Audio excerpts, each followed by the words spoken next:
Everybody, and welcome. I'm going to call this meeting to order.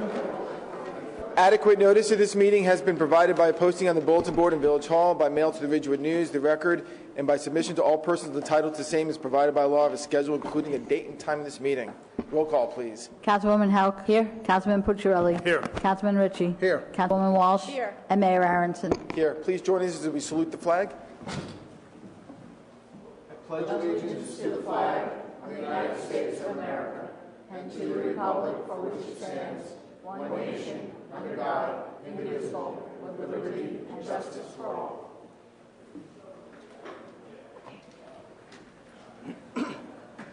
Please join us now in a moment of silence as we honor the American men and women serving in the armed forces, as well as those serving as first responders.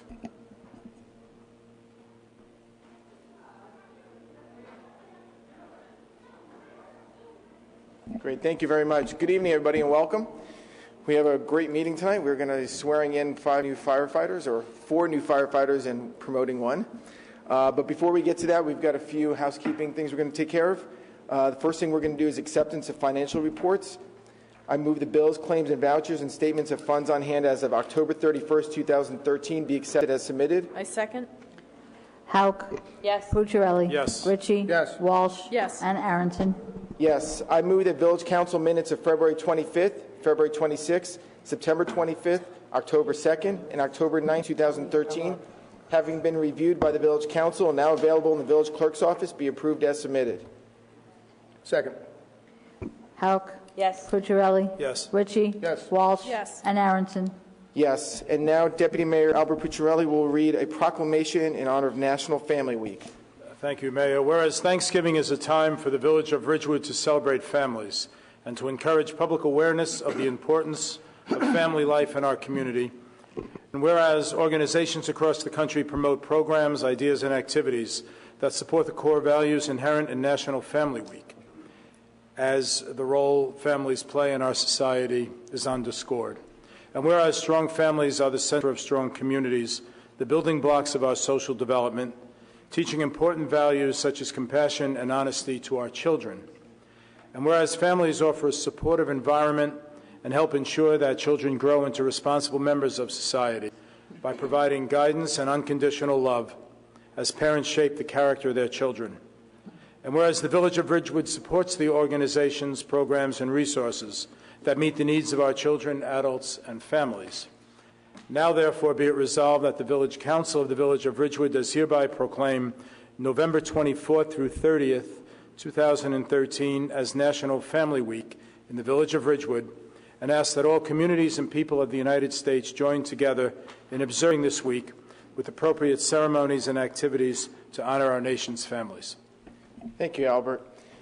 Okay, so we've got, as I said, 5 swearing-ins, but before we do that, we have to act on a resolution for volunteer firefighter Douglas Christopher. Be it resolved by the Village Council of the Village of Ridgewood that Douglas Christopher, 371 Corona Place, Ridgewood, New Jersey, being he is hereby appointed a volunteer firefighter in and by the Village of Ridgewood effective September 30th, 2013. Move the resolution. Second. Houck. Yes. Pucciarelli. Yes. Ritchie. Yes. Walsh. Yes. And Aronson. Yes. Now we're all going to come down there and we're going to make it official.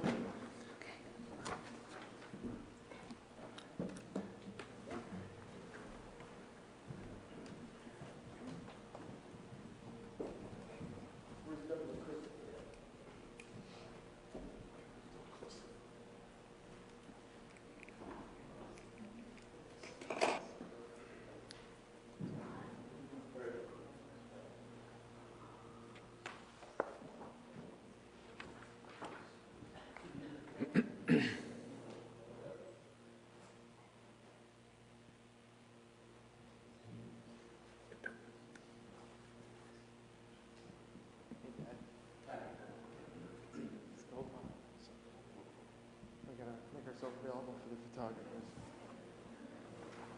Yeah, they all, yeah, absolutely.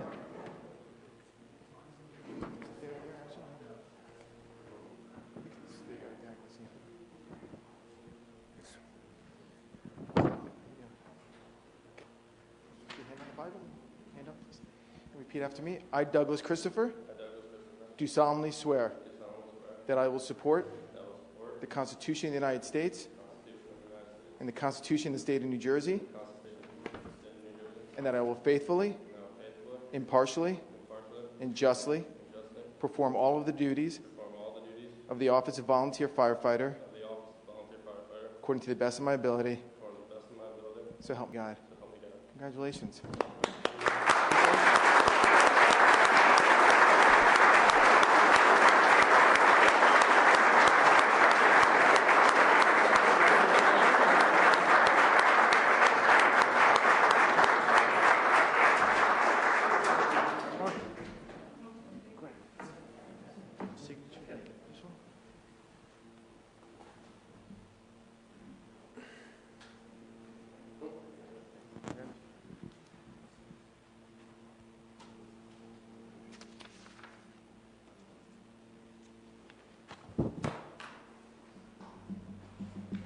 Christopher Eichin.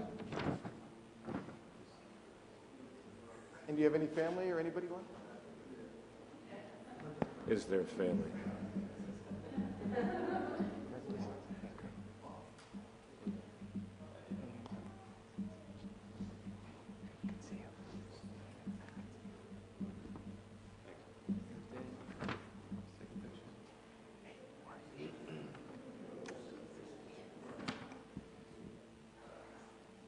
I, Christopher Eichin, do solemnly swear that I will support the Constitution of the United States and the Constitution of the State of New Jersey, and that I will faithfully, impartially, and justly perform all of the duties of the office of firefighter according to the best of my ability. So help me God. Congratulations.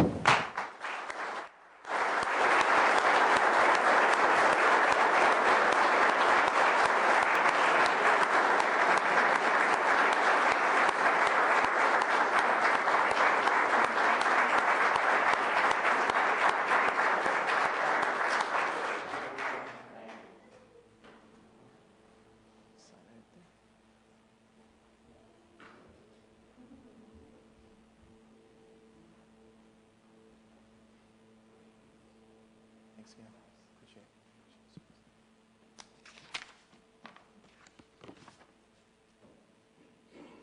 Kurt Harba. Come on, family.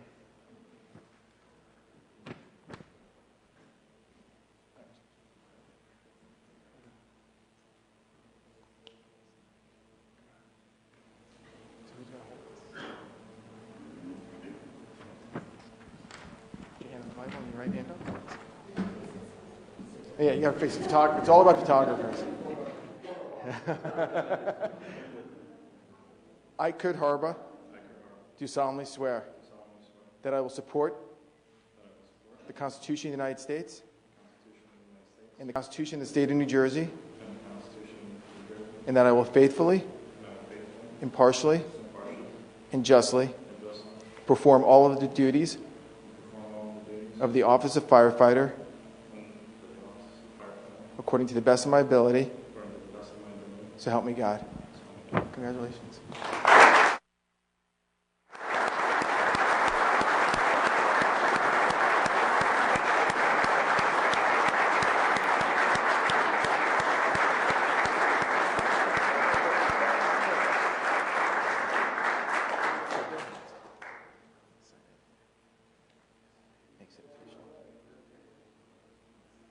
Thanks for your service. James Kakalewski.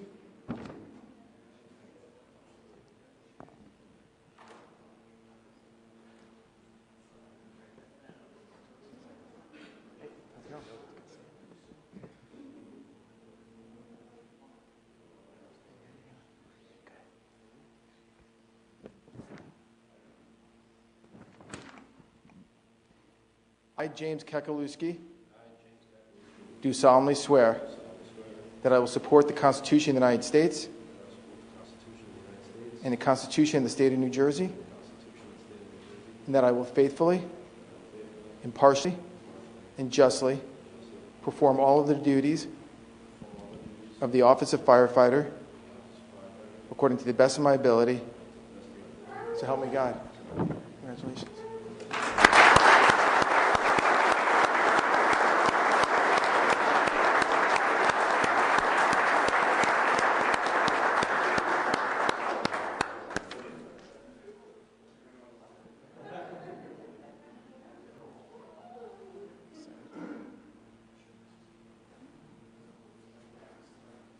Thanks for your service.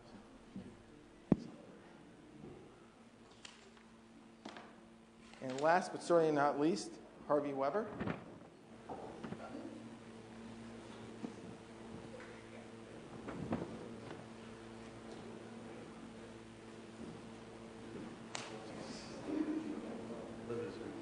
All right.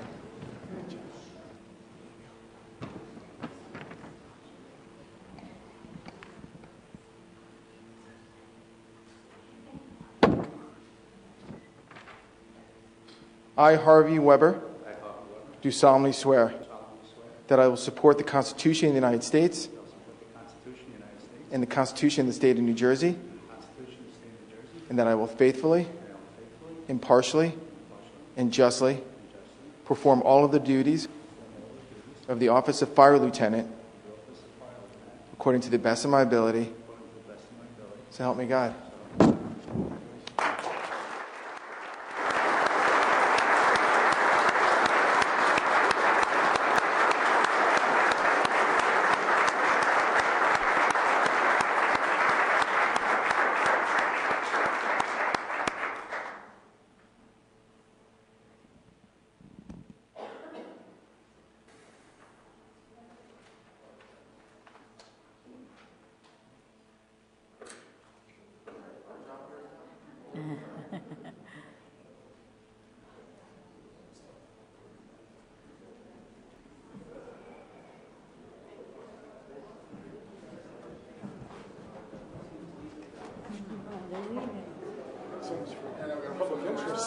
Hey, folks, you don't have to leave. I'm joking. It's getting lonely. That's so cute. So, where do you think they're all going? Party dance?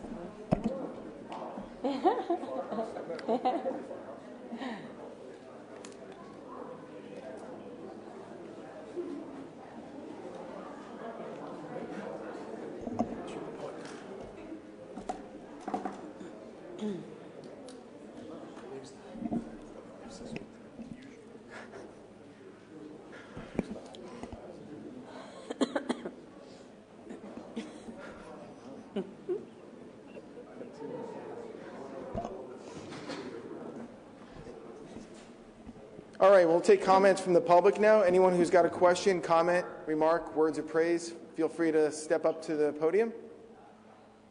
All comments are limited to 3 minutes per person. Good evening. Welcome. Hi. Ziggy Puttins, 572 Fairway Road, Ridgewood, New Jersey. A few weeks ago I was up and I spoke for a few minutes about the way the proceedings with the master plan amendment was going with respect to Valley Hospitals, and I imagine similarly with the some other applications. And one of the things I said at the last meeting was be curious to see what would it take for the council to maybe review how that ordinance has been working for the last 6 years. I'm sorry, I didn't catch the... To see how the ordinance has been working. Has it really been fulfilling the intent of the ordinance? As the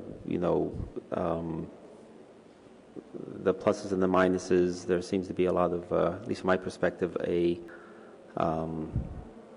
think I called it unfairness in terms of the whole process of the being able to pay for, amendments to master plans. So I'm sorry, it's really hard to hear up here. We're just not hearing you. We're trying to catch Okay, it up. that might be better. Okay. Is that good? Better? Yeah. Okay. I'll start again. I was here a few weeks ago talking about my experiences with the Valley's amendment to the master plan both in 2008 as well as recently, and expressed several concerns about the process in which that was being executed under the jurisdiction of the ordinance which allowed these proceedings to proceed. And I was wondering what it would take for the council to review the effectiveness of the ordinance to see how it's been carried out over the last few years, to see if it really meets the public good. Matt, do you have any thoughts on that? Or? Well, I mean, just for clarity, are you talking about the redevelopment ordinance, or are you talking Ordinance about... number 3066. I'm sorry? Ordinance 3066. Oh, for the hospital zone. Well, the general, it's the ordinance that allows to be able to pay for reviewing amendments to the master plan. Oh, okay. That ordinance actually mimics a state statute that permits it. And, I mean, I think if you're talking about allowing private parties, entities, or individuals to come before and make requests for master plan amendments? Yeah. Yeah, that's permitted by statute. So it wasn't that we were creating, or I don't think that we were creating any new law as a result of adopting that ordinance. That was just something that mimicked the state statute that permits that. I wasn't implying that you were creating new law. I just wondering if there's any redress to see how the execution of that ordinance has been carried out over the last few years to see if it really fulfills the public good. As far as I know, since the ordinance was adopted, there hasn't been any review of any applications or other attempts to try and utilize that ordinance to secure a master plan amendment. Well, it's been at least twice so far. I'm sorry? At least twice it's been... Yeah, at least twice it's been utilized so far.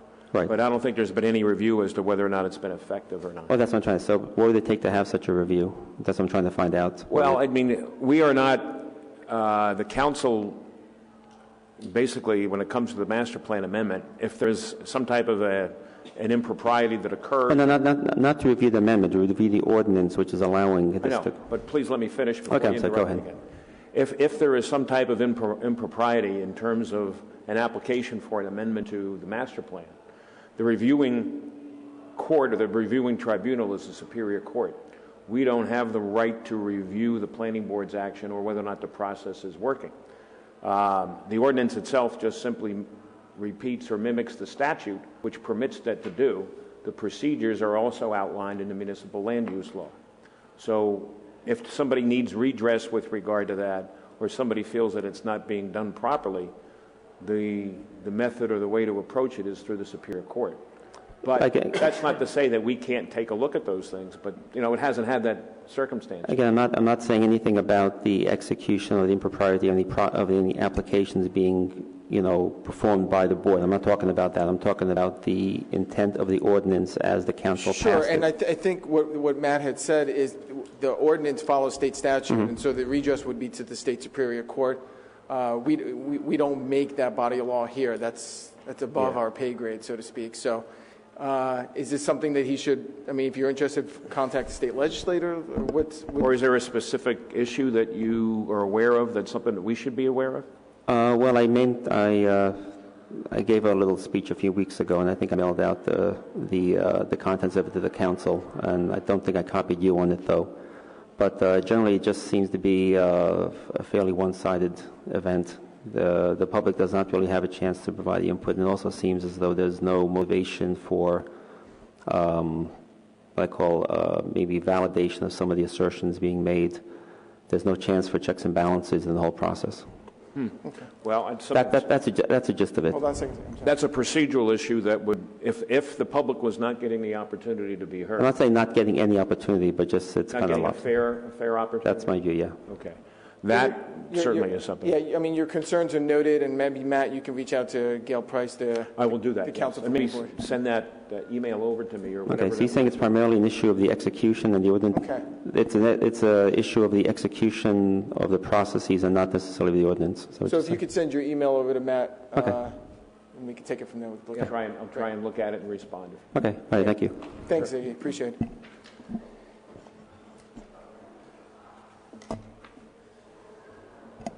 Good evening. Welcome.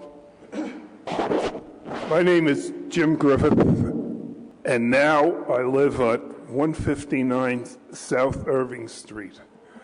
I'd like to share with you the experience I had last night. I invested 2 hours of my time to participate in Councilwoman Walsh's REACT meeting. I had mentioned to her before that I thought that possibly I could be of value to that meeting because of my 12 years experience on a Parks and Recreation Board and my 8 years experience on the REACT committee. So I attended last night's meeting and enjoyed every minute of it. And much to my dismay, I soon realized that I could add nothing to the talent that existed already at the meeting. What I would like to then tell you is that my experience was great. They were talking about the Shade Tree Commission and taking care of the trees in town. It was explained to me that you had this paperwork had been put in front of you and that Councilwoman Walsh had agreed to include your comments and was getting ready to publish it. After that, a lively discussion took place between the members at the meeting, talking about the different technical issues that would be found. Now, I thought I would be brilliant and ask several very difficult questions, and I did that.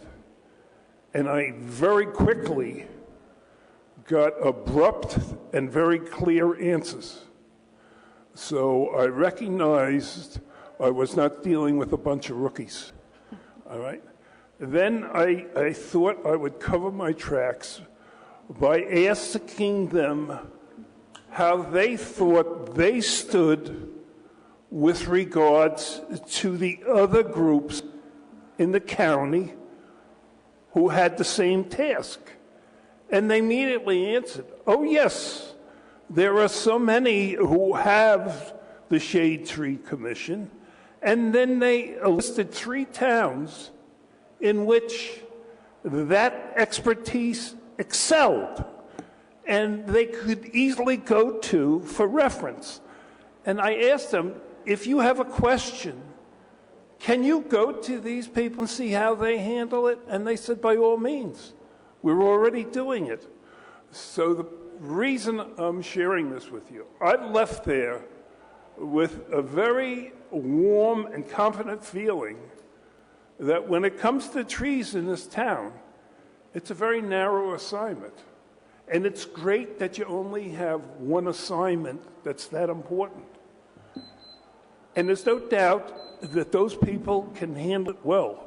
So I think the sooner they get the responsibility, give them the job, and make them work. And if you don't like what they do, go after them. Thank you. Thank you very much. Any other comments, questions?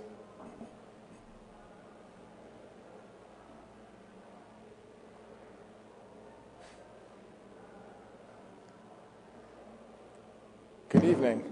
My name is Leonard Eisen, 762 Upper Boulevard. And the reason I'm dressed like this today, in this uniform, is that today there was a meeting at Northwest Senior Center in Midland Park, and they honored all senior veterans, and many of whom spoke about their experiences during the time they were on active duty. And when I got up to speak, I had something else in mind. I said, I was a communications officer in the Navy, but what I thought was more important is that next week, I don't know if anybody knows this, is the 150th anniversary of the Gettysburg Address by President Abraham Lincoln. And I'm thinking the same problems we're facing today is what Abraham Lincoln faced.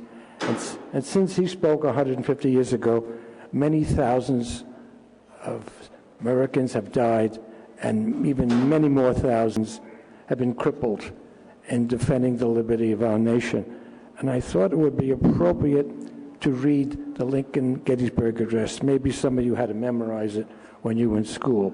And it's very brief, as you know. And if you've been to the Lincoln Memorial, It's a wonderful experience to walk inside and read the Gettysburg Address right there with the statue of Lincoln looking down upon you. Anyhow, this is Lincoln's Gettysburg Address from 150 years ago. And 77 years ago, our fathers brought forth on this continent a new nation conceived in liberty and dedicated to the proposition that all men are created equal. Now we are engaged in a great civil war, testing whether that nation or any nation so conceived and so dedicated can long endure. We are met on a great battlefield of that war. We have come to dedicate a portion of that field as a final resting place for those who here gave their lives that the nation might live.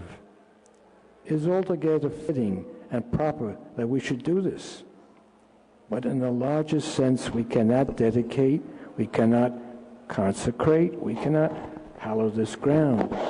The brave men, living and dead, who struggled here have consecrated it, far above our poor power to add or detract.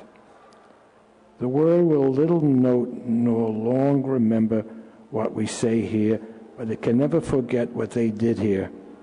It is for us, the living, rather, to be dedicated here to the unfinished work which they who fought here have thus far so nobly advanced.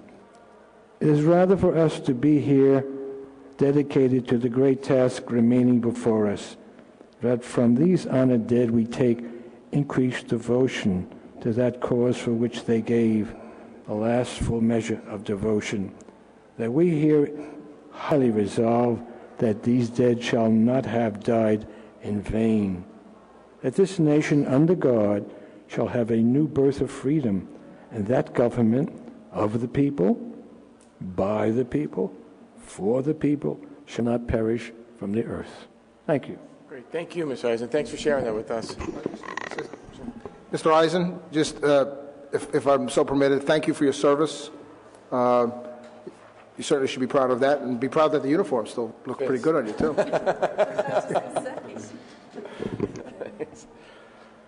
All right, any other comments and questions, comments?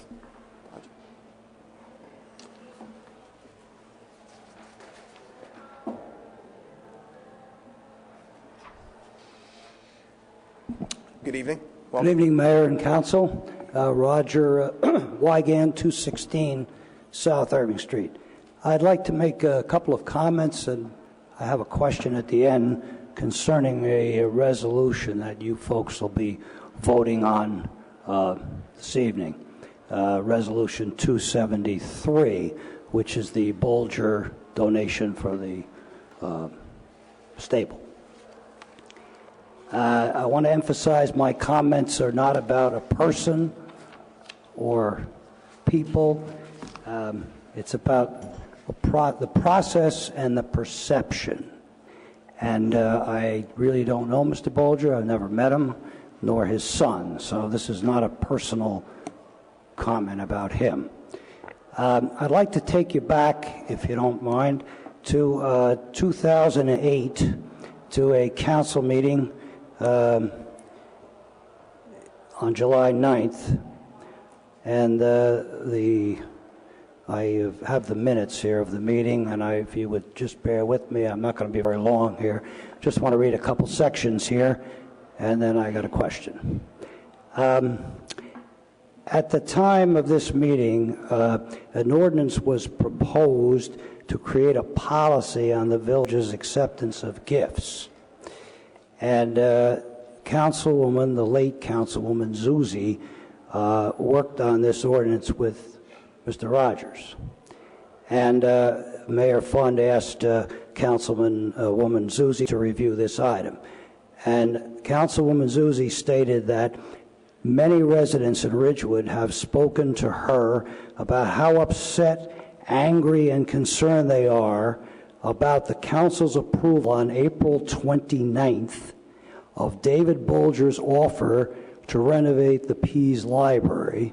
And then on April 30th, the zoning board issued him approval to build a self-storage facility.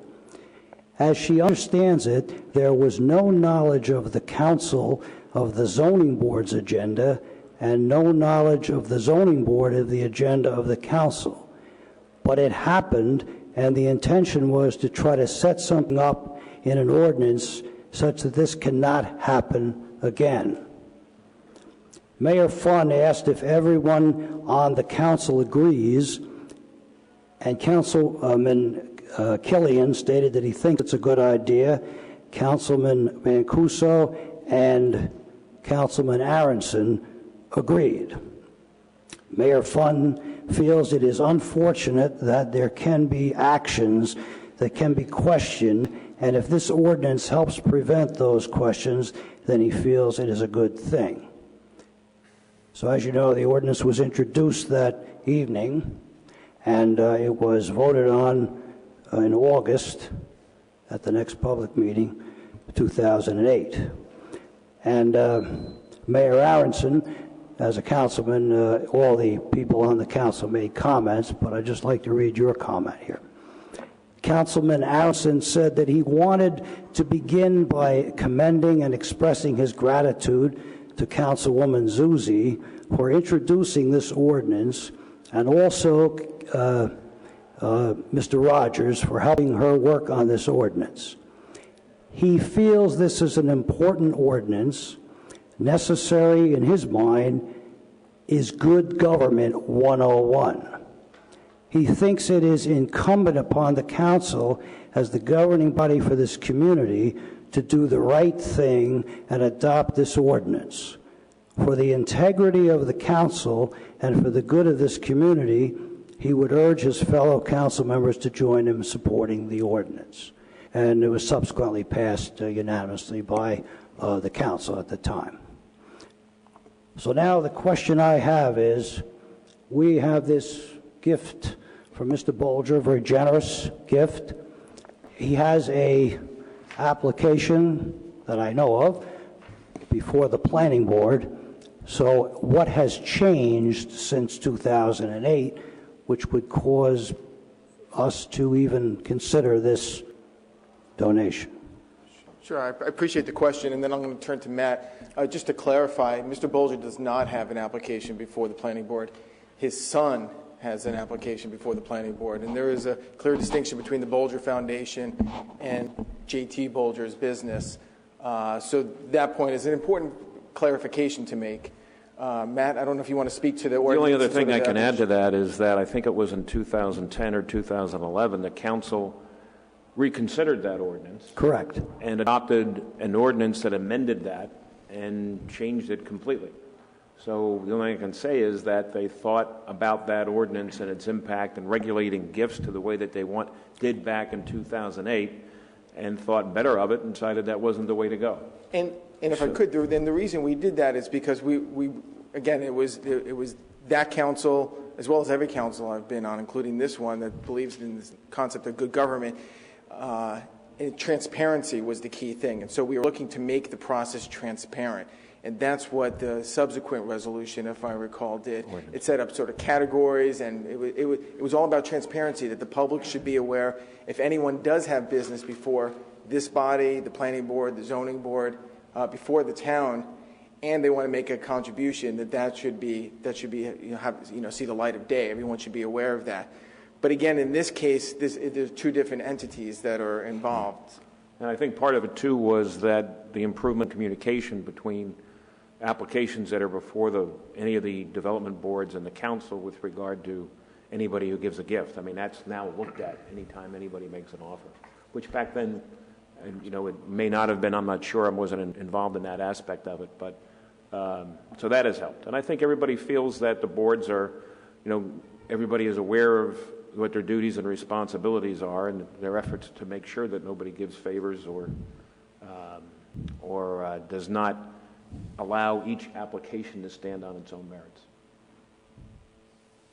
I'd like to comment too. I have now 23 years service on the zoning and planning boards, and I have to say that people on those boards are very critical of every application, and to me it is I said when this was first introduced, Ridgewood is not for sale, and that is a comment that I actually picked up from Pat Mancuso, who used it for just the opposite proposition, suggesting that somebody could make a gift and buy the approval of the zoning and planning board, and I don't see that at all. I think that, to me, is an indictment of the people on the planning boards and zoning boards, and those people whom I know would not be inclined to, frankly, care one way or the other whether or not a gift was made by somebody who happens to have the same name as the foundation. I don't buy that. I don't see it as a conflict whatsoever, and I have every confidence in the planning and zoning boards not to be swayed in their always critical view of these applications because the gift was made by a related party, related entity. It just doesn't work that way, and if it works that way, then boy, I've missed something in 23 years. So Roger, from my perspective, I appreciate you raising the issue. I appreciate your concern. I think we share the same concern. And I think the measures we've put in place, first we tried in 2008, then subsequently we looked at it, wanted to make everything completely transparent, I think goes a long way to getting us there. It doesn't get us there completely. And again, this application and this offer by Mr. Bolger, I think is extremely generous. It's something that we need. And again, we're airing it in the light of day. We're having this conversation. We had the presentation. So I think that checks the box, and I feel very comfortable accepting this very generous donation to the stable for the bathrooms, primarily to be used during camp time. Oh, I agree that it's a very generous donation. That's why I say I wasn't attacking that. I was attacking the perception that, somebody gives a gift and then they have an application and then it's approved. And, you could draw that inference. That's the perception I'm talking about, not the actual gift itself. I think it's a wonderful gift. And I feel that that's what originally we're trying to stop with the original ordinance. And then the second one, the 3273, which Mr. Rogers referred to, that turned over the decision-making basically to the village manager, if you recall, if you look at that ordinance. And I spoke at that time when that amendment was proposed in 2010, that I didn't think it was a good thing. I thought it put too much responsibility, too much authority with the village manager. And I still think it does, but that's separate. That's a separate issue from what we're talking about here. But I just think that from my personal viewpoint, I think it is. I know Mr. Pucciarelli does not agree with me, so I take the opposite view. And as I say, Mr. Bolger's is either him or his son. Their motivation might be very, very good. I don't mean that. But, what comes next? We have other applicants before the planning board, as you know, right now, that, what happens if they make gifts? Again, I think it's a point of clarification. Again, it's two separate entities. The father and son, but one's the Bolger Foundation, one is his son's business. You can't mix them. I don't think that's fair to them to sort of mix them and to assume that they're the same thing. So you can say the perception, you can speak to that, but it's not the same thing. Okay. Well, we don't agree, but we'll leave it at that. Okay. Thank you for hearing my comments. Appreciate it.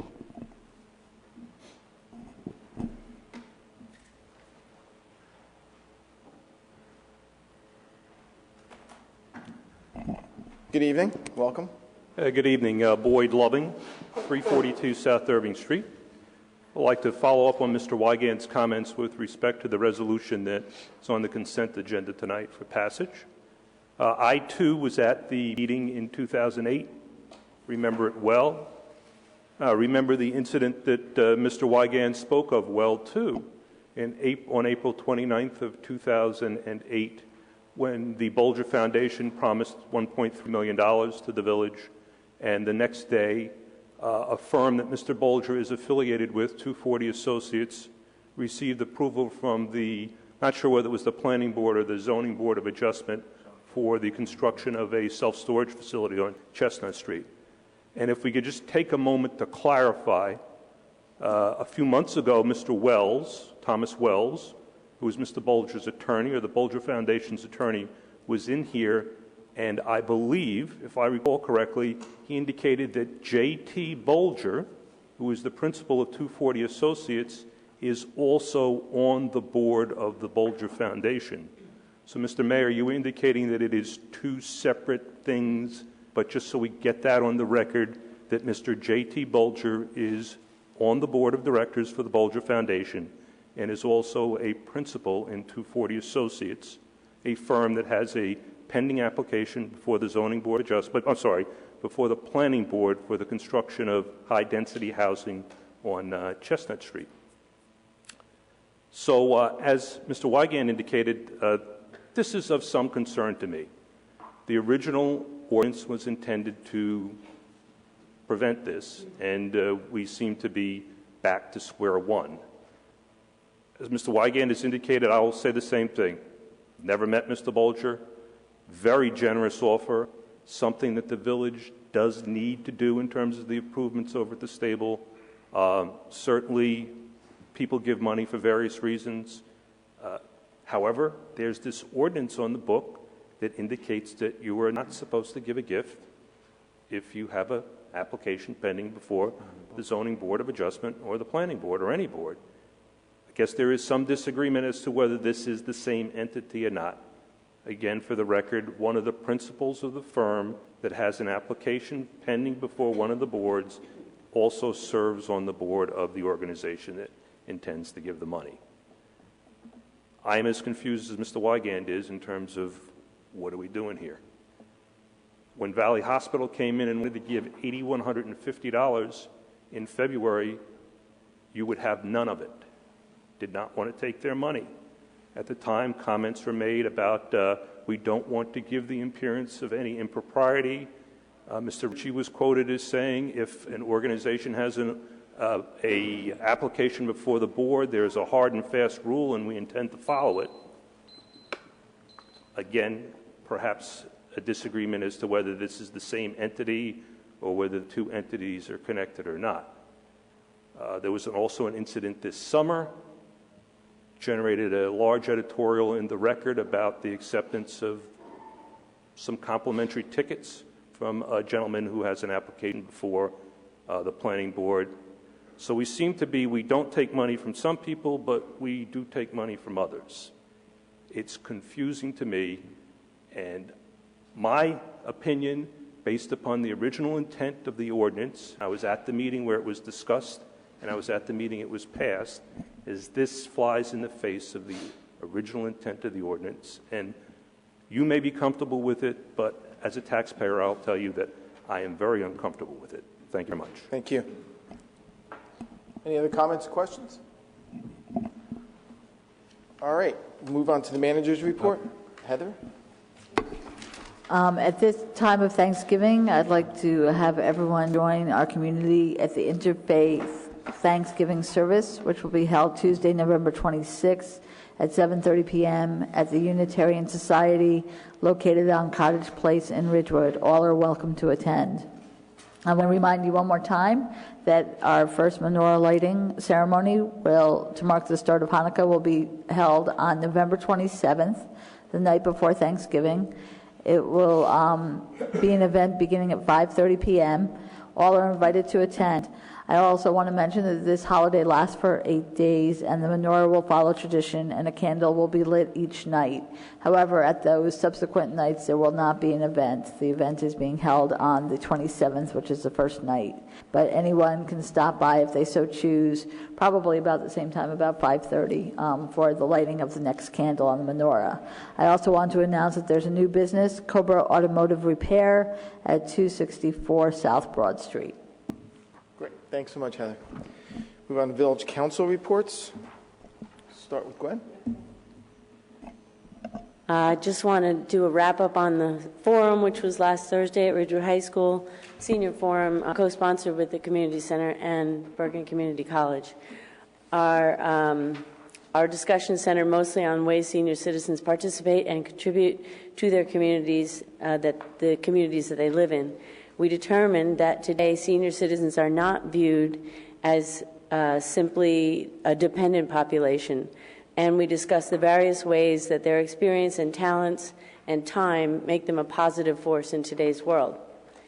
There were 125 seniors there and about 40 volunteers working. So the room was full, and Ridgewood High School looked fantastic. It was a great day. It was a day of civic engagement, which was also an awesome collaboration between 15 well-known organizations that partnered with us also. I want to publicly thank Phil Dolce, who is a Ridgewood resident and the professor from Bergen Community College who suggested this project in the first place, and his dedication, positive attitude, knowledge, and talent was the driving force that got us off the ground and kept us going. Then I also have a thank you, and it's kind of a general thank you and also a kind of a specific thank you, and it's that as elected officials, it's apparent to us every day how much we rely on the knowledge and the ability of our department heads and staff who work for us. During my 1.5 years here, I have seen energetic, attentive, caring, and dedicated employees. Tonight, I want to especially thank Nancy Bigos, the Assistant Director of Parks and Recreation, whose years of experience handling events and registration have helped me with organization and giving me complete peace of mind with luncheons for 60 people, Come Alive Outside events for hundreds of people, and now accomplished this last event. I also want to thank Janet Fricke, who is a facilitator and a communicator for everyone, and without whom nothing would get done. Thanks. Great, thank you. Great committee report. Tom? Nothing this week. Albert? Thank you, Mayor. The Ad hoc Committee on the Village Garage, which consists of staff from Ridgewood, and now I'm pleased to say the mayor and the administrator of Glen Rock met today, and I had the pleasure of attending the meeting. And the purpose of that meeting was to review with the consultant whom both villages are retaining from Conklin Associates what the program for a shared garage facility would be, what the requirements of that would be to meet the demands of both communities.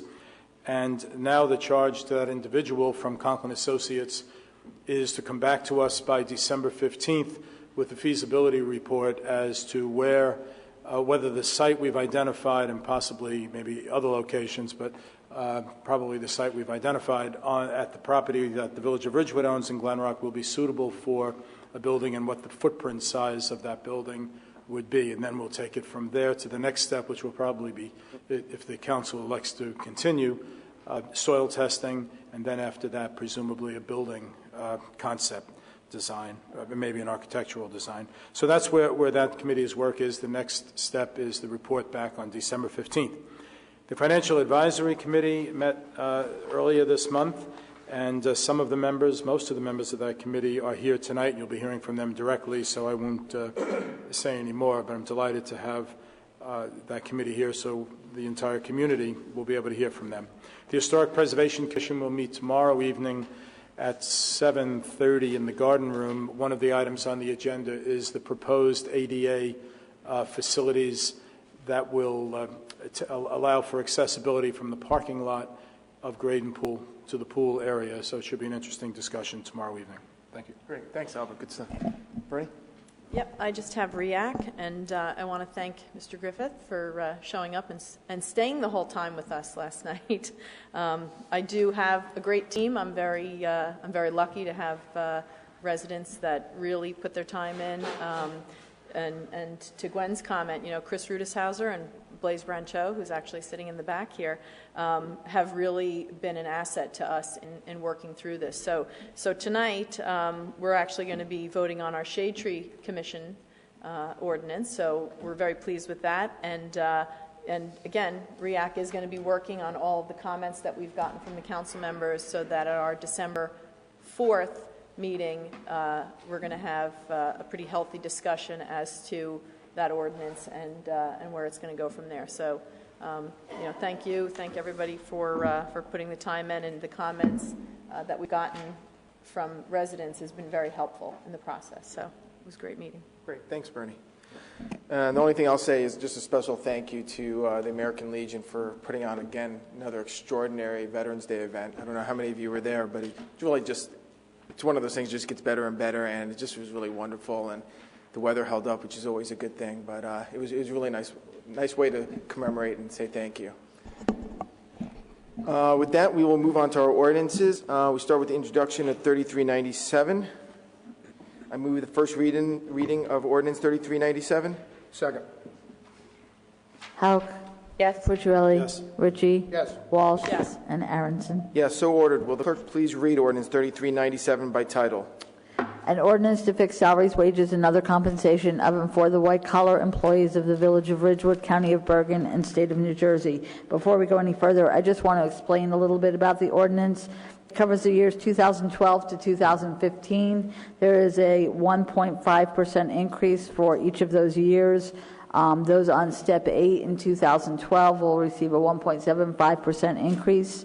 Salary steps and longevity will continue to be paid to all employees. In addition, there will be a confidential assistant title created in the Water Department, and all employees will pay towards their health benefits as dictated by state law. And as of any employees hired November 1st, 2013 and forward, actually there's a 5% reduction in the entire salary ranges. So they're being paid 5% less than the previous salary range. In addition, for new hires, all retirees and their spouses are required to obtain Medicare coverage once they are 65 years old or the age dictated by federal law for Medicare. So, Great, thanks for that, Heather. Are you ready? yes. Okay. I move that ordinance 3397 be adopted on first reading and that December 11, 2013 be fixed as the date for the hearing thereon. Second. Hauk? Yes. Cucciarelli? Yes. Ritchie? Yep. Walsh? Yes. And Aronson. Yes, I move the first reading of ordinance 3398. Second. Hauk? Yes. Cucciarelli? Yes. Ritchie? Yep. Walsh? Yes. And Aronson. Yes, so ordered. Will the clerk please read ordinance 3398 by title? An ordinance to fix salaries, wages, and other compensation of and for the blue-collar employees of the Village of Ridgewood, County of Bergen, and State of New Jersey. The same settlement is true of the blue-collar employees. Again, it's 1.5% for the 4 years. It's 1.75% for those on Step 8 for 2012 only. Salary steps to longevity will continue for all employees. All employees will pay towards their health benefits according to state statute. And as of November 1st, 2013, the salary range will be 5% less. And again, for new hires, the retirees and their spouses will be required to obtain Medicare coverage once they are 65. I move that ordinance 3398 be adopted on first reading and that December 11, 2013 be fixed as the date for the hearing thereon. Second. Hauk? Yes. Cucciarelli? Yes. Ritchie? Yep. Walsh? Yes. And Aronson. Yes, I move the first reading of ordinance 3399. I'll second. Hauk? Yes. Cucciarelli? Yes. Ritchie? Yep. Walsh? Yes. And Aronson. Yes, so ordered. Will the clerk please read ordinance 3399 by title? An ordinance to amend Chapter 265 of the Code of the Village of Ridgewood, Vehicles and Traffic, at Section 265-65, parking prohibited at all times. I move ordinance 3399 be adopted on first reading at the December 11, 2013 be fixed as the date for the hearing thereon. I'll second. Hauk? Yes. Cucciarelli? Yes. Ritchie? Yep. Walsh? Yes. And Aronson. Yes. I move the first reading of ordinance 3400. Second. Hauk? Yes. Cucciarelli? Yes. Ritchie? Yep. Walsh? Yes. And Aronson. Yes, so ordered. Will the clerk please read ordinance 3400 by title? An ordinance of the Village of Ridgewood amending Chapter 190 Land Use Development in order to amend and supplement the regulations for flags and flagpoles. I move that ordinance 3400 be adopted on first reading and that December 11, 2013 be fixed as the date for the hearing thereon. I second the motion. Hauk? Yes. Cucciarelli? Yes. Ritchie? Yes. Walsh? Yes. And Aronson. Yes. Okay, now we're moving to the public hearing. I move the clerk read ordinance 3395 by title on second reading and that the public hearing thereon be opened. I'll second. Hauk? Yes. Cucciarelli? Yes. Ritchie? Yes. Walsh? Yes. And Aronson. Yes. Will the clerk please read the title of ordinance 3395? An ordinance to amend Chapter 265 of the Code of the Village of Ridgewood, Vehicles and Traffic, at Section 265-59, Schedule 9, stop intersections. Public hearing is now open. Public hearing is now closed. I move that it's closed. Second. Hauk? Yes. Cucciarelli? Yes. Ritchie? Yes. Walsh? Yes. And Aronson. Yes. I move that ordinance 3395 be adopted on second reading and final publication as required by law. I'll second.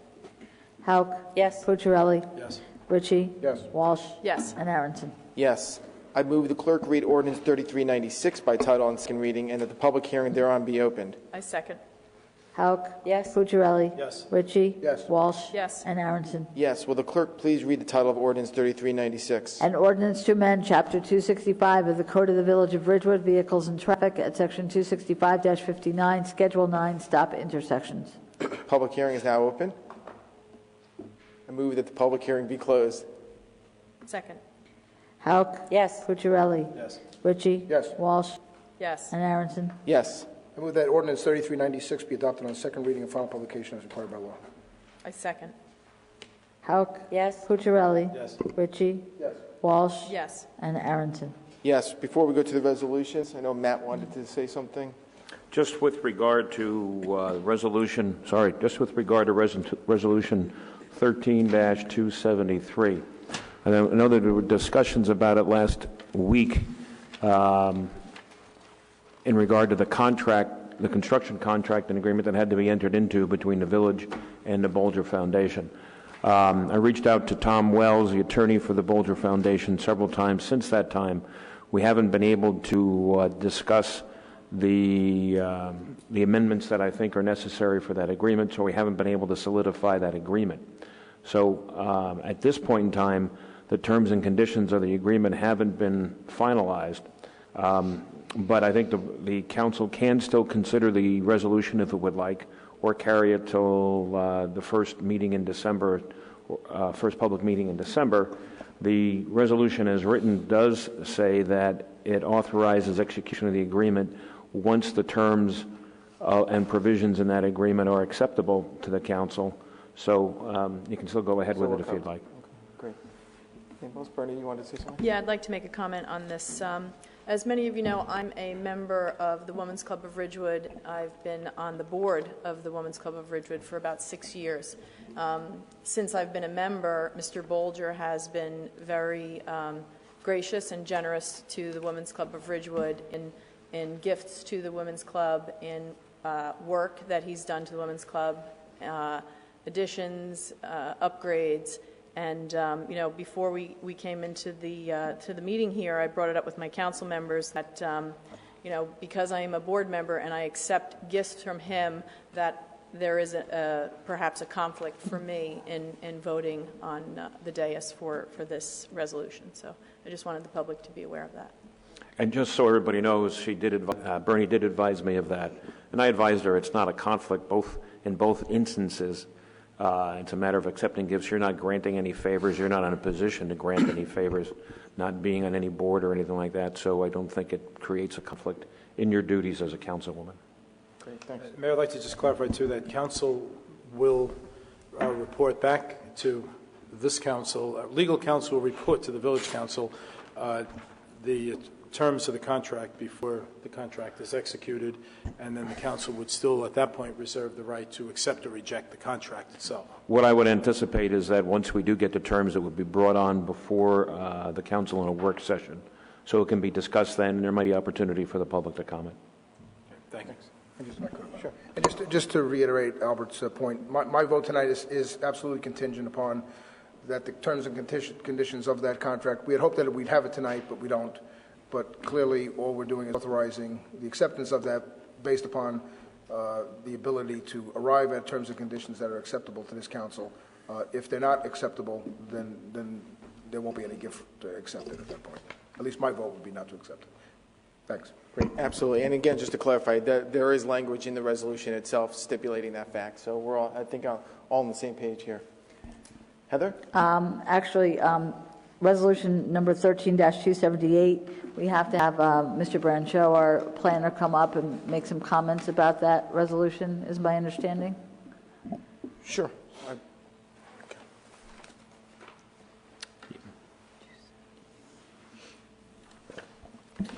This is the resolution to authorize review of the redevelopment area of the planning board by the planning board. This is the North Walnut Street area we were talking about. As many of you know, and Blaise will correct me in a second if I'm wrong, but this was designated a redevelopment zone several years ago. now that there's interest in that area again, we're revisiting it with an eye towards asking the planning board to take a look at it, see if it needs to be updated. And then our plan would be, presumably, to move forward with an RFP, opening it up to anyone who might be interested. Yeah, you'll remember that in 2007, I think at least most of you will remember. Just move it a little closer. 2007, the village designated the North Walnut Street area as a redevelopment area, comprising primarily the village's parking lot as well as some adjacent properties. RFPs were sent out, submittals were made by various developers. However, none of the submittals were ever accepted, and the redevelopment area has remained unredeveloped over the last 6 years. In that interim, there have been a number of inquiries or proposals by developers made informally, including property owners within the district, for development, and those have all been hung up over the redevelopment plan that is currently in effect. Last year, the planning board submitted a letter to the council asking the council to, pardon the expression, fish or cut bait with the redevelopment plan, to either move forward to redevelop the property, to scrap the whole plan, or to amend the plan so that something could be done and so that property owners in the district and around the district have some clear direction about where the village intends to go with the redevelopment plan. So this resolution would give that study to the planning board to have them look at the redevelopment plan, make recommendations to this council, which would then have to come back and be adopted by ordinance by the council before any solicitation of developers could occur again, as it did the first time. So this is just the first step in having that study done. Great, thank you. Does anybody have any questions, please? I do. Yeah. Please, I brought up 40A:12A dash once, and I didn't get a chance to read it all yet, but what are the statute requirements in terms of notification to existing property owners that will, within the area that's going to be reviewed?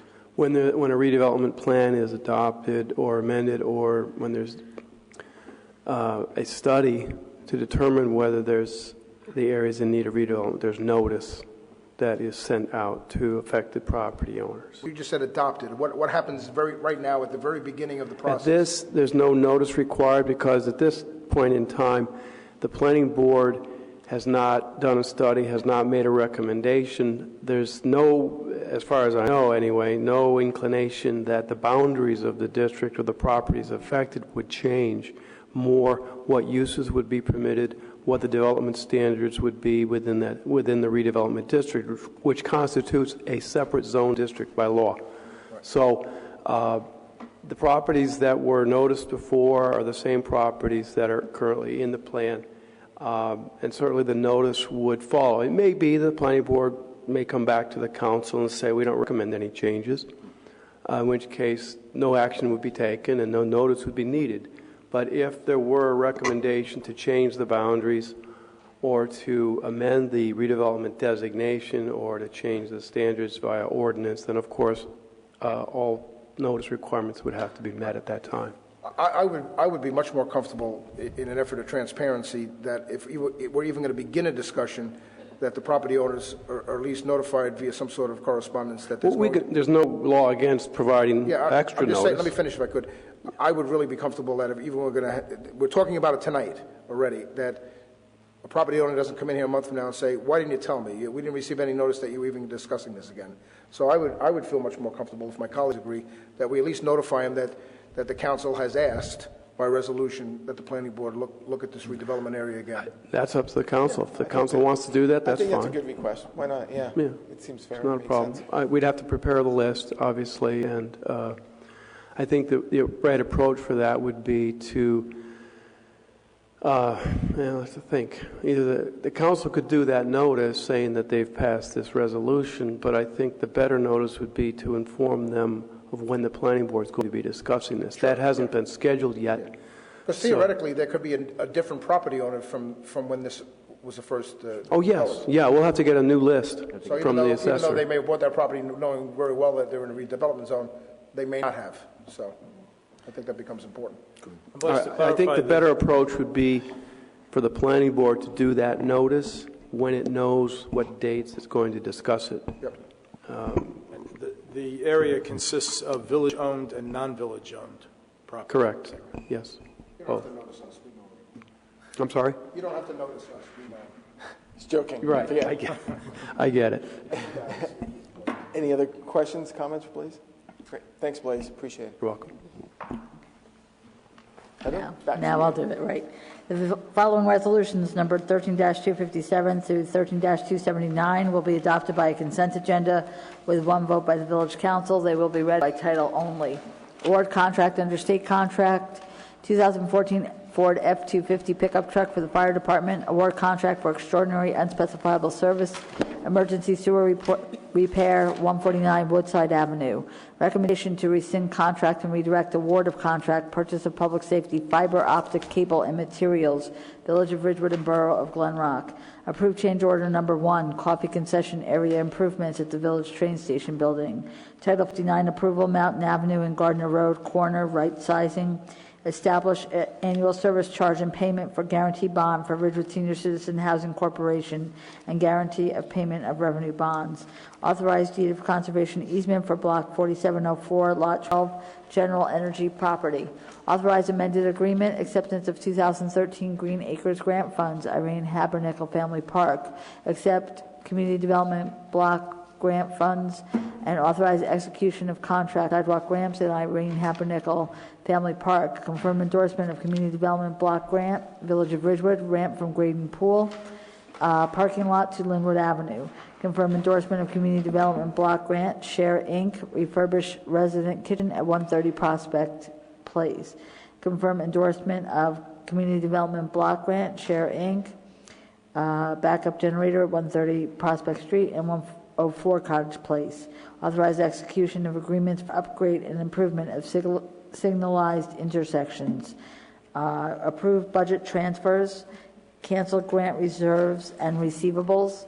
Authorize cancellation of NJDOT grant receivable.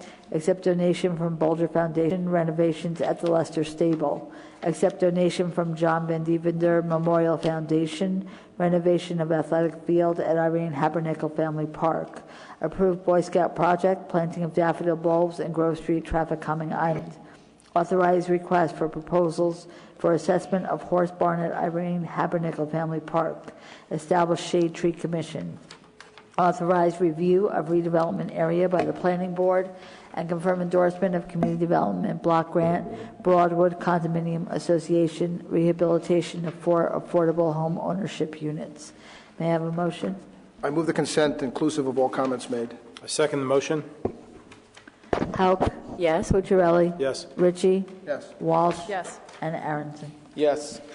So tonight we have something a little different. Before we go to comments from the public again, we have a presentation by the Financial Advisory Committee. Generally, we do these at work session, but they were so gung-ho. They've been working so hard, they couldn't wait, and because we also only do 2 meetings in November and 2 meetings in December. So, Albert, I don't know if you want to say anything, but please come up. You want to come to the table? Sure. All I can say while they're coming forward is it is a privilege to work with these dedicated, smart people. I've seen them in action at meetings, and they are doing a lot between the meetings to educate themselves. They're very well-educated people, and they know that there is no limit to how educated one can be. I would like, Mayor, if the members of the committee who are here present could each introduce themselves. They're led this evening by Roberta Sonnenfeld, who is the vice chair of the committee, but why don't we let them... Okay, so Roberta Sonnenfeld, I'm the vice chair. Nancy Johansson, who's the chair, could not be here. She's on a business trip. So let the others also introduce themselves. Mac Hyatt. I'm Janice Willett. Rich Cundiff. Great. And we're missing the missing members, to be clear. These are the four members, and there are 2 who are absent this evening. Right, We already Kevin mentioned Shea missing as well. Nancy Johansson and Kevin Shea. Right. Okay. And that is the entire committee, 6 persons. If it gets easier, the microphone right there, you can just turn it on also and pass it around. Okay. But can you hear us with this one? Yeah? No. Yeah. You really have to speak right into the Okay. acoustics up here are just terrible. Hold the microphone. Okay. Yeah, I want to turn off those and put that one on. Yeah, Okay. might be better. Hello. Can't afford Yes. Let me turn this off. Yeah. Okay. Is that good? Yes. Okay. Speaking to. I have 3 of them now. The one you're holding. Yeah, the one you're holding. You should be heard. Welcome. Thank you, and thanks for your time.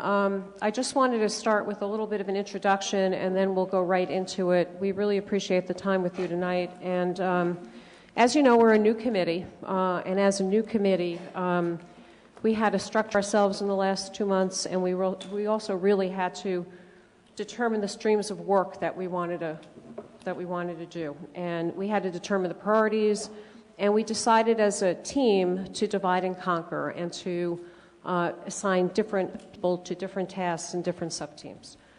So what's with tonight, what we want to take you through is one of our bigger priorities that we came up with, which is to create a more streamlined process for the determination and adoption of the operating and capital budgets, and also to have a better financial reporting mechanism that meets the dual goals of accountability and transparency for village management, for the village council, and also for village residents. So I guess you guys have the 2-pager? We do. Okay. Okay.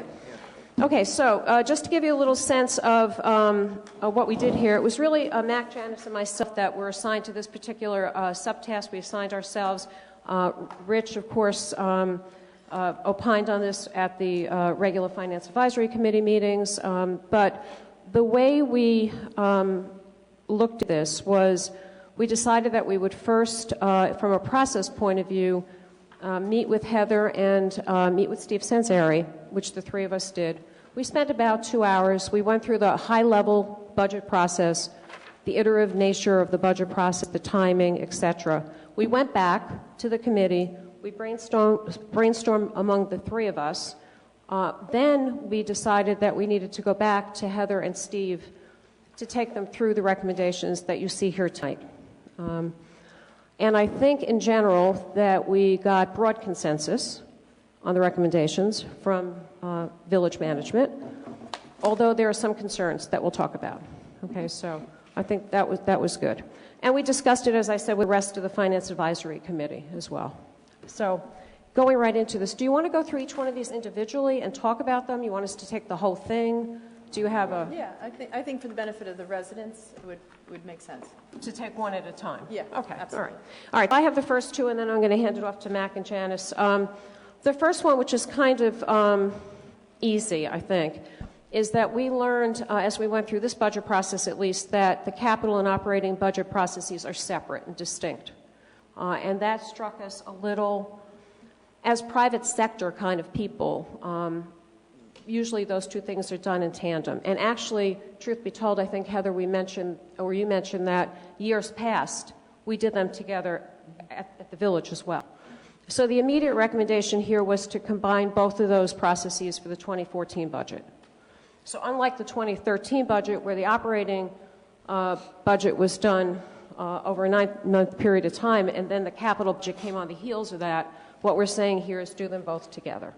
And I think, in fact, we are doing that. So right, Heather, am I correct? Yes, I mean, yes. Steve has already started putting out the documents for the capital budget, and I think we're going to be smushing it together.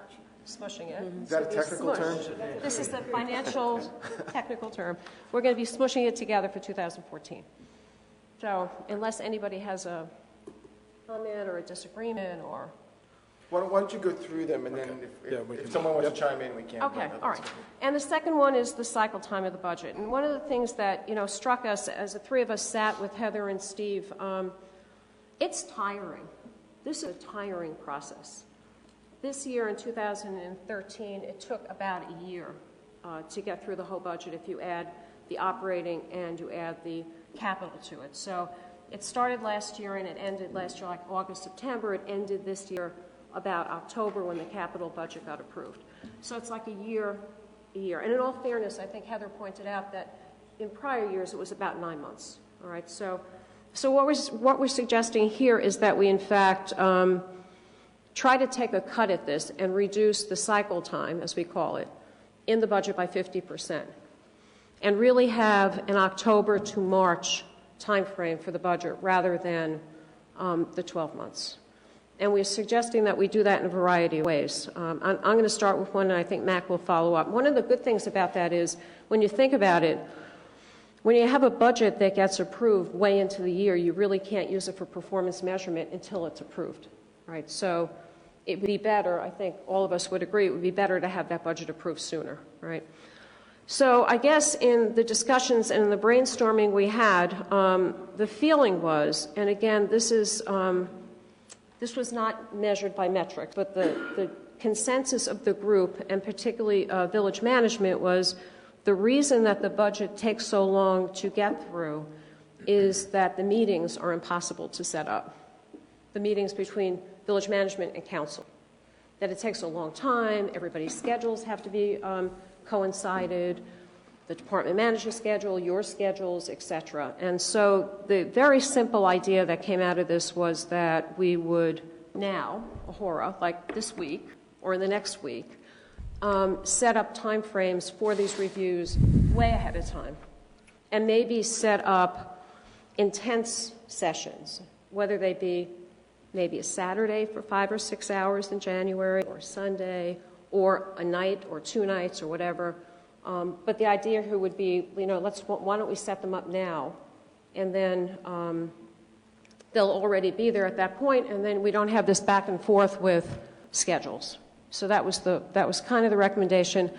The other issue is that it's become a very iterative process, and although it's iterative within village management and between village management and the village council, and we see this in the private sector as well, it seems like it's really iterative. And so some of the following steps that we'll talk about is a way to maybe stop the number of iterations that we have. So, okay, so I'm going to hand it off to Mac. Thank you. We felt that there was a need for some consistency in the formatting of the budget. We looked at a lot of different forms and a lot of different processes, but felt it would be helpful if there was a common template used by each department manager, which would capture all of the key data, including revenue, costs, headcount, and capital expenditures, so that in a couple of pages we could get an overview of each department. And we also felt that it was very hard, once we started getting into detailed areas, to actually see what the cost of departments were. Partly because a lot of costs in the village are just accumulated in big buckets and not allocated across the individual departments. So we spent time talking with Steve and with Heather about how we could allocate some of these direct costs. And we don't want to go crazy on this because it's easy to go crazy, but at least with some of the big direct costs that we're incurring, we'd like to see those allocated to departments. And we're looking at things like pension costs, we're looking at healthcare costs, we're looking at things like gasoline for the cars, which for some departments is a big item and others is not. And I think without going crazy, we can get to more meaningful costs for departments across the village. And we think that is important not only for the managers of the departments involved, but also for taxpayers to really see where the dollars are being spent. So we also feel that if we could develop this template, that it would be a helpful document for you, the council, to focus on, because it would highlight the relevant areas by department, and it just would be a more useful document for focusing your attention. We also think that we need much more focus on capital expenditures, and we'd like to see those broken out more on a cash basis than on the current basis that is used, so that we really can see on a year-to-year basis what we are looking to spend in capital expenditures by going out for a 3 or 4 year period. So we've, as I said, we've developed this template. We've discussed it with Heather and with Steve. There is some work to be done in developing it. but I think we would like to see that implemented for the budget process. And as we say here, we feel it would provide a better tool for establishing management ownership of the budget and enabling more informed discussions. We've also had discussions about getting a little bit more involved in the departmental reviews. We don't want to slow down the budget process that takes place, but we feel it would be very helpful for our education if we could participate in some of the budget discussions that take place, particularly in some of the larger departments where there are some very meaningful dollars spent. So I would like to have more discussion about that and see how we could perhaps fit into that process with you. We'd just feel that we could add more perspective to the whole process if we were involved at that level. Can I add something to that? Sure can. Thank you. And I guess this is the one that gave us a little trouble in discussing this with Heather and Steve. And I think part of the issue is I think it would be really valuable from the department head's perspective as well as from ours to be more involved in the budget reviews. But the question came up, and I think Heather raised a really good question, which was whether or not that would constitute a public, am I saying this right, a public meeting, and therefore we'd have to kind of open it up. And the last thing that we want to do is cause, because having gone through budget discussions my entire career, you want to have these open discussions, and we don't want to make the department heads or the folks feel like they have people in the room that are going to, A, be critical or report on them, but B, we certainly don't want to open it up to a huge audience, because that wouldn't be effective either. So we think there's a middle ground, but we're not kind of sure what it is. So. So just building a little bit more on what Roberta and Mac have already said, in terms of the capital expenditure budget, we think that should be prepared on a cash basis, and that especially in terms of large expenditures, to do it on a rolling 5-year basis so that you can really plan ahead. Right now it's done, and we're still not 100% clear on this, but it's on more of a sinking fund basis, although no funds are actually set aside. But so capital expenses are approved in their separate budget, although they're being merged, I guess. But they're approved, and then when the money is actually spent, well, all that's really been approved is a debt authorization. And so when the item comes up for actually being purchased, it's sort of been pre-approved, and then the money can be raised and the item purchased. But it would be, we just think it would be more helpful to see that projected out over 5 years, so that you can see, and especially because capital expenses and operating expenses are interdependent. If you buy a big piece of equipment, it can also have operating expenses associated with it. So it's important to sort of merge those two things. And I guess we did used to do 6-year projections, and those were shared with the council, and we don't do that so much anymore, but we'd like to get back to doing the 5-year plan for that. The other thing that we talked about doing was just better quarterly reporting for the council, because right now the sort of interim reporting that you see is, as we look at it, very difficult to read. It almost looks like something that was, if you had Quicken, it's just sort of a Quicken dump of the numbers. It has the balance unexpended, the percent used against budget, but, at least the first few months of the year when the budget hasn't been approved, those are kind of meaningless numbers anyway. So what we'd like to see is something that shows, actual versus, so say for the first quarter, compared to the first quarter of the previous year, compared to budget, first quarter budget previous year. So you actually have some numbers that you can compare to, instead of just, numbers that sort of are floating out with nothing to base them against. And also to make sure that those numbers are reviewed departmentally on a quarterly basis by the council.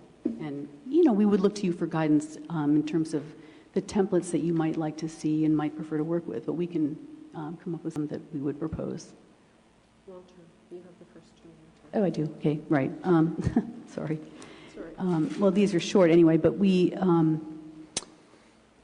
also like to talk about developing long-range plans that would be developed and updated on a regular basis, ideally ahead of the budget process, because obviously, long-range plans will affect budgeting. So, for example, if we wanted to, talk about a parking garage or something like that, when that might be built, so that's part of the long-range planning for the village, and then we can think about when that might be budgeted and how that would affect operating budgets and capital budgets. And then also going forward to think about ways, so as Roberta said, we're looking to reduce the cycle time of the budget process this year to 6 months, but maybe to speed that up even more. It doesn't seem that it should take even 6 months, really.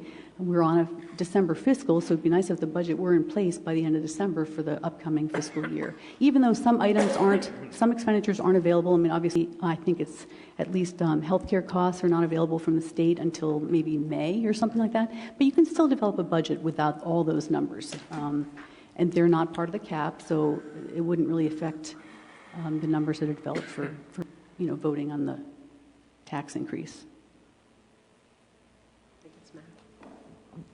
Also, within our longer-term group, we had quite a bit of discussion about the concept of better coordination between the municipal budget and the Board of Ed budget.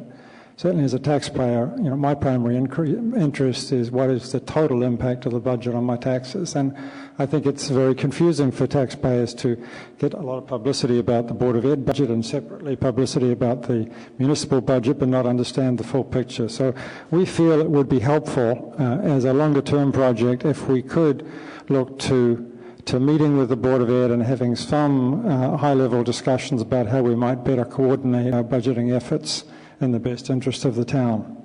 And in that same grouping, we feel that it would also be helpful if we could look at some kind of midterm reporting format where we could advise the public on how we are doing as a village performing against our approved budget. Okay, great, thanks.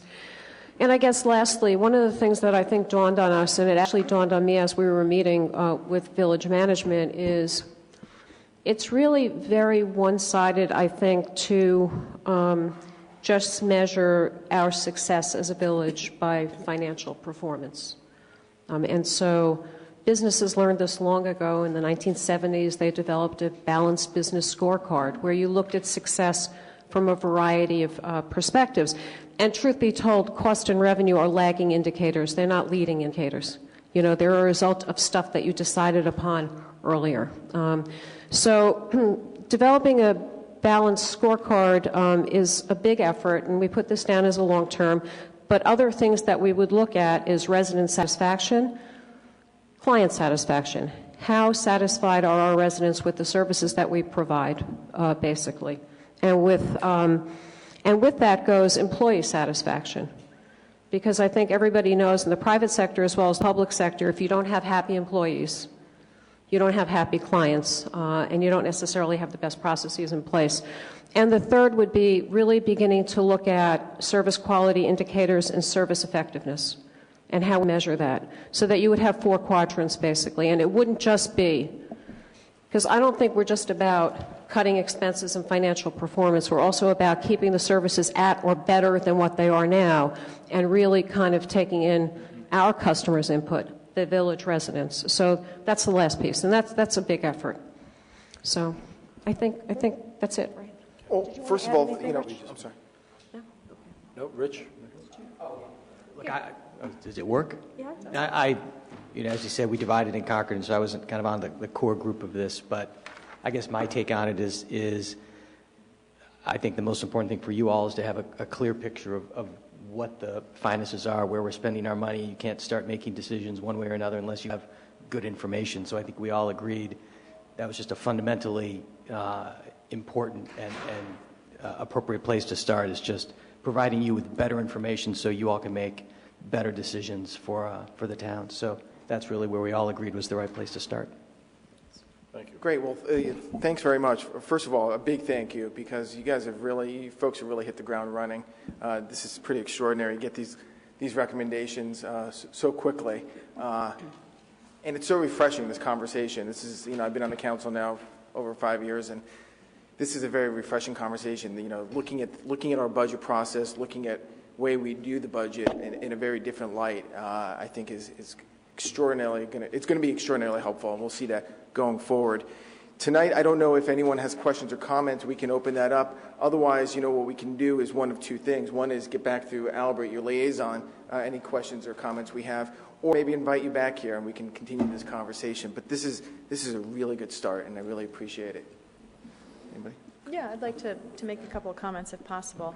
Thank you. Thanks for all the hard work that you guys are doing. And, you know, I think the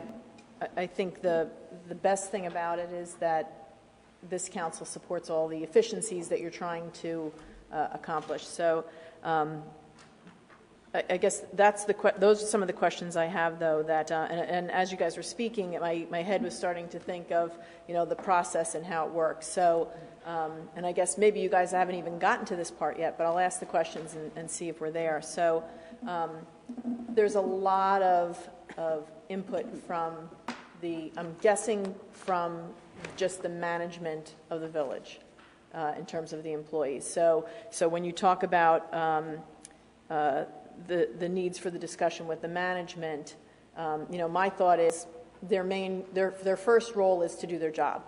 They have a job. So, you know, do we take a step back and first look at the job descriptions to see what they have been asked in the past in terms of their reporting? Because I would hate to put them in a situation of them saying, well, now you're changing the game for me midway through, and you know, and start off with them in an adversarial position. You know what I mean? In an adversarial position. So I'm curious as to how you're going to broach that subject. I know that you've been working with some of you know, our management, but I'm just thinking from you know, the next step of, you know, if you're going to be tasking them and maybe meeting on Saturdays and Sundays, this is outside of the scope of work that they've been doing. And where do you feel that's going to be a challenge, and where do you think that's going to be easy for you? So, and again, you guys may have not even gotten to that point yet. Because I think, you know, when you said you don't want to be critical of them, no, because as soon as, you know, if anybody that's managed people, as soon as you're kind of looking over their shoulder all the time, and there's studies that show their performance will go down. And we don't want that to happen. We want them to do their jobs and to remain in their job, and then kind of work on this other piece of the efficiency. So I don't know how you're going to balance that, and I'm not sure how you guys, or if you've even talked about that process. Yeah, and I think that, I mean, we've spent time with Heather and Steve. We spent a lot of time. And I think we have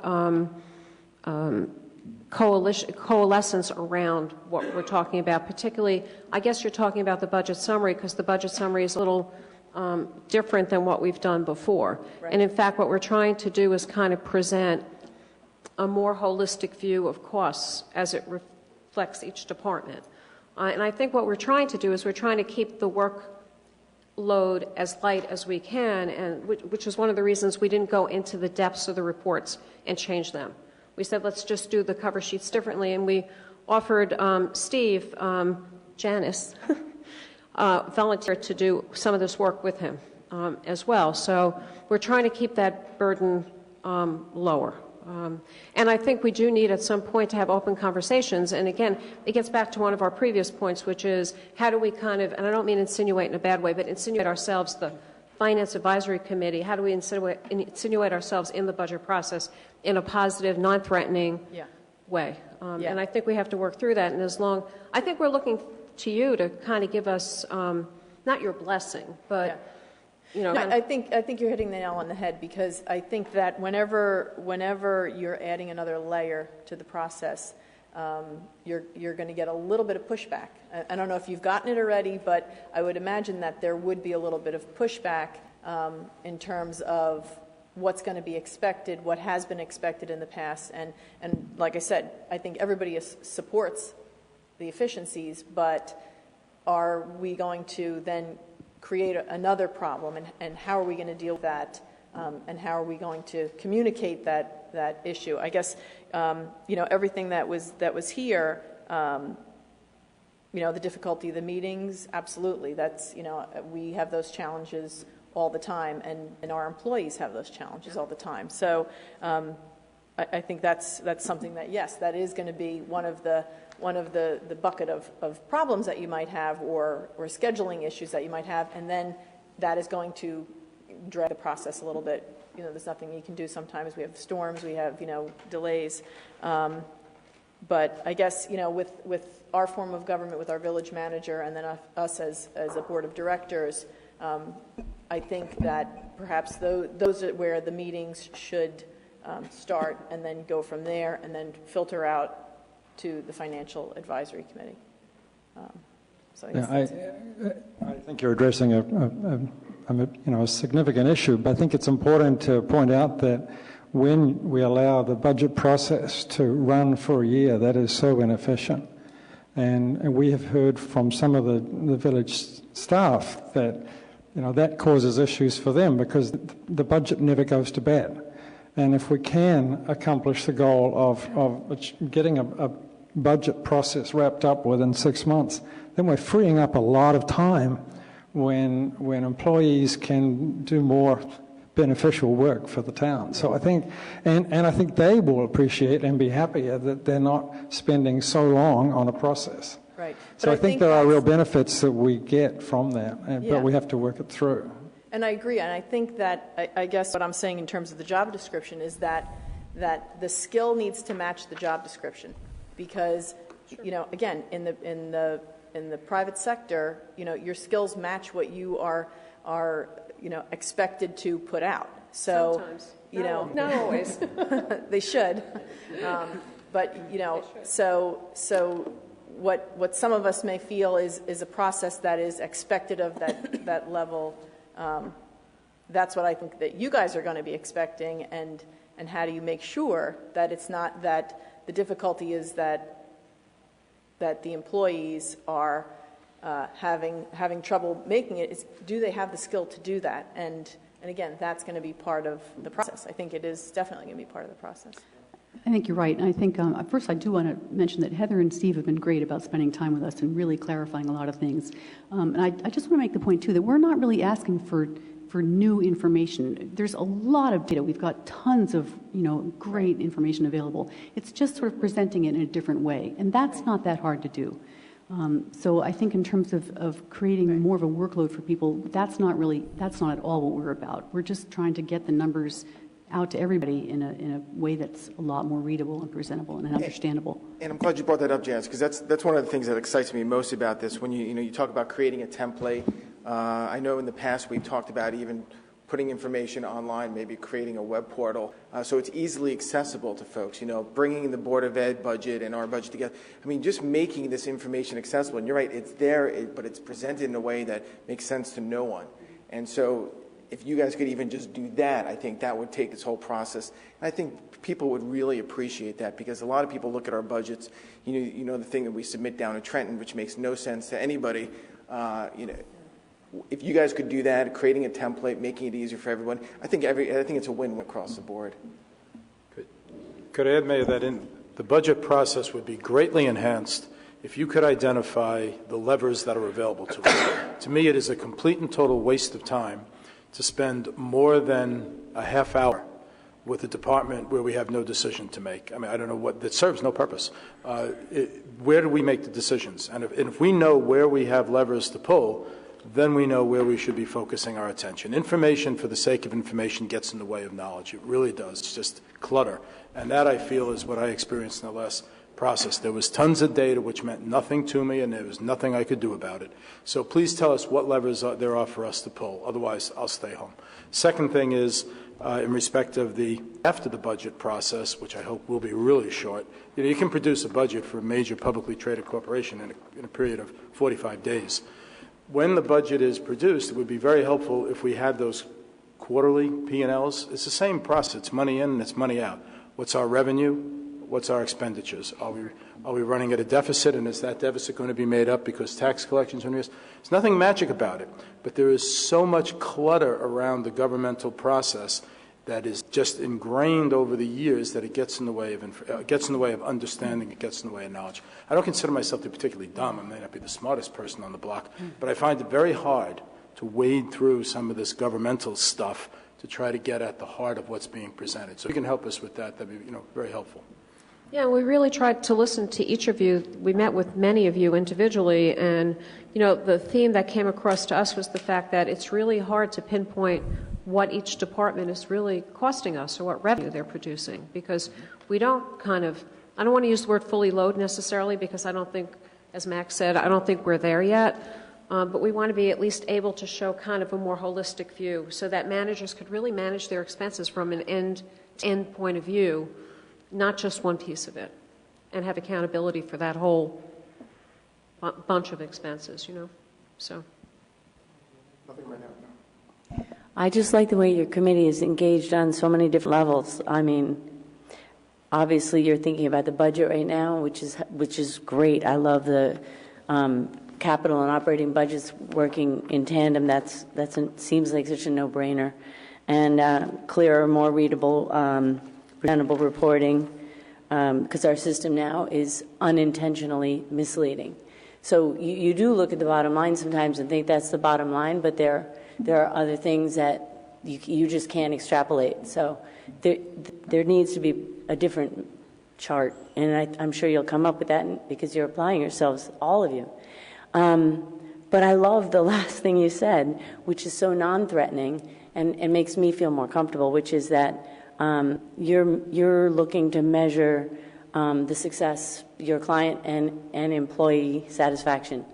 And that success comes from a variety of indicators, not just P&L.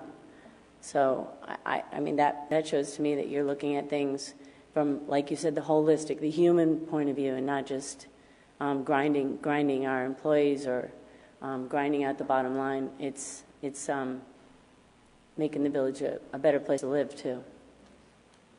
Thank you. Great. Well, thank you. And again, thank you very much for your work so far. You got a lot of work ahead of you. Again, if we have additional comments, we'll go back through Albert, and maybe we'll have you back here at some point soon. But thank you. I just need to ask some of these questions as to some decisions from you. Are you all in favor of having this new template? What I would suggest is maybe we could just digest this, because I think. Okay. So do you want to discuss it then on December 4th again? Depending on how our agenda looks, but yeah. Okay. It's probably going to be long. I just want to give everybody a little time, okay. because we just got. That's fine. Yeah. That's fine. No problem. I guess if we want to use it for, I hate to be pushy, but now I'm going to be pushy. But I'm going to be pushy. If we want to use this for the next budget for the 2014, we kind of have to kind of move a little bit on it. And if it's okay, maybe we can continue to meet with Steve and not spend too much of his time, but try to develop this template a little more, if that's okay with. Yeah. I just want to comment to that. Nothing they've been in meetings with Steve and Heather, and Steve has been at the meetings I've been at. There's nothing threatening about this process. I don't think anybody feels that this isn't a, if you will, a witch hunt to try to find, this or that person, this or that department that's wasted. It's not about that. It really is about finding efficiencies through intelligent approaches to finance, the budgeting and tracking where we are. And secondly, the process is open to the public. The next public meeting is December 11th. I mean, the 4th is the work session. The 11th is the public. No, not our meeting. No, for the financial I'm sorry. It's the second Monday. The second Monday? It's the second Monday in December. The second Monday in December. It's probably the 10th. Yeah, I think it's the 10th, right? Okay. Or 9th. And those meetings are in the garden room downstairs. So the process is we try to keep it transparent and invite. It's the 9th. The 9th. The 9th. The 9th. Monday The the 9th, 9th. right. Thank you. Yeah, we've had one visitor each time. Right. Yes. So the public should feel welcome to attend and hopefully make suggestions to the committee. Your input is certainly welcome. Thank you. So to your pushiness, we will discuss this again December 4th. Thank you for that push, though. So it's a much needed push. Thank you. Okay, thanks. Thank you. All right, we'll move to comments from the public. Any other questions, comments, suggestions, thoughts?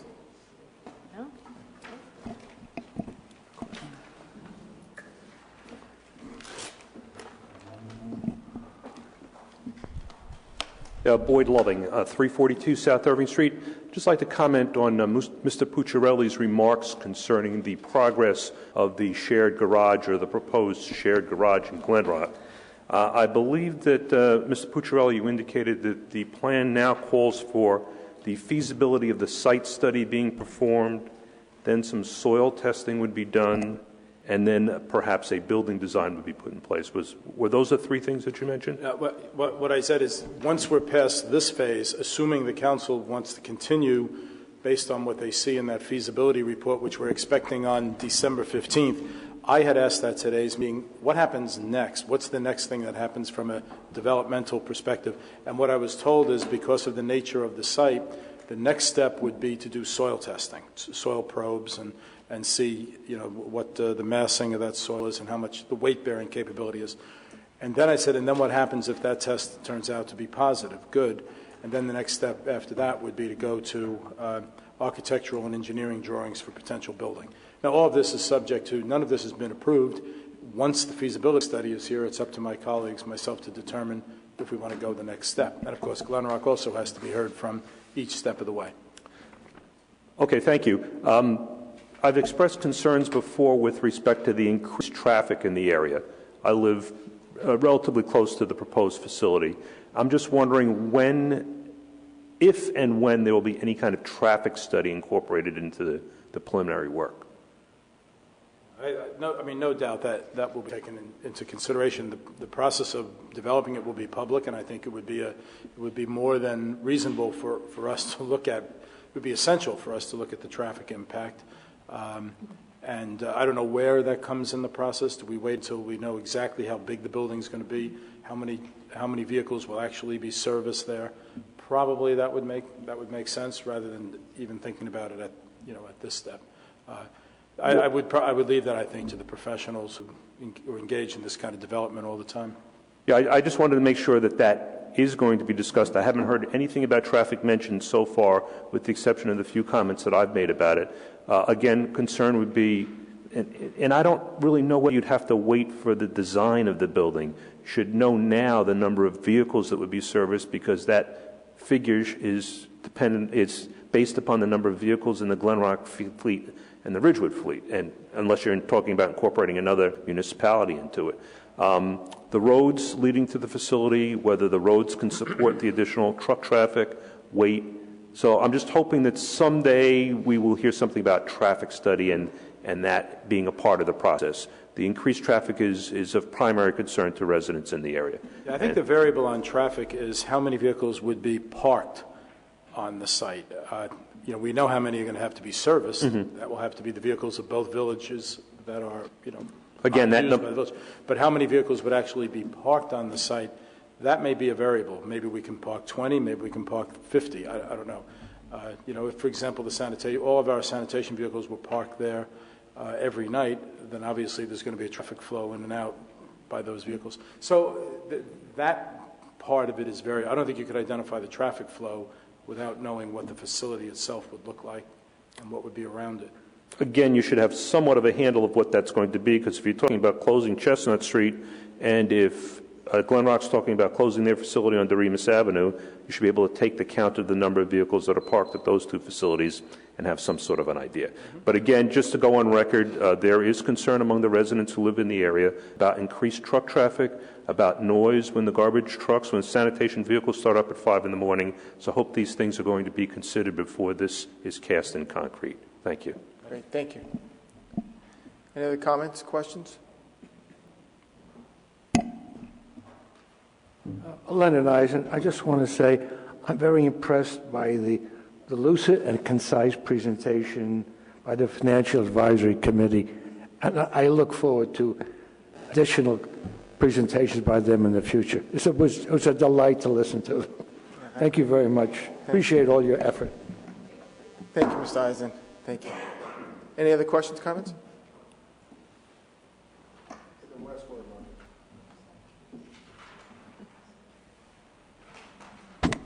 Evening again, Roger Wygand, 216 South Irving. I can echo Mr. Eisen's comment. Thank you very much for your work. And God only knows if we could get some clarity to the budget.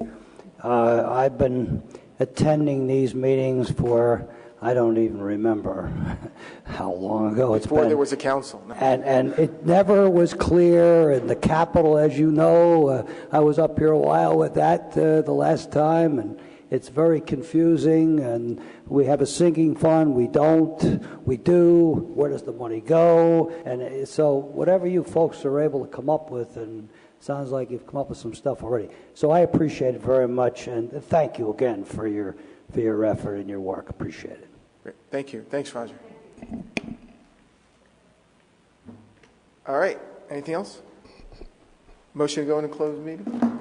Be resolved by the Village Council of the Village of Ridgewood that the Village Council meet in closed session on November 13th, 2013 at 8 p.m. or as soon thereafter as the matter on the agenda can be reached, and that said closed session be held in the caucus room on the 4th floor of the Ridgewood Village Hall, 131 North Maple Avenue, Ridgewood, New Jersey.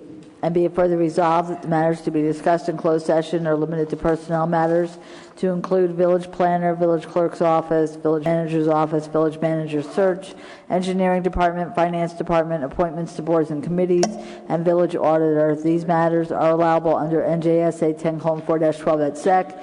And be it further resolved that the minutes of this meeting shall be made available to the general public when such matters have been deemed completed by resolution of the Village Council. May I have a motion? Second. All in favor? Anyone opposed? Thank you. Good night. Thanks, everyone.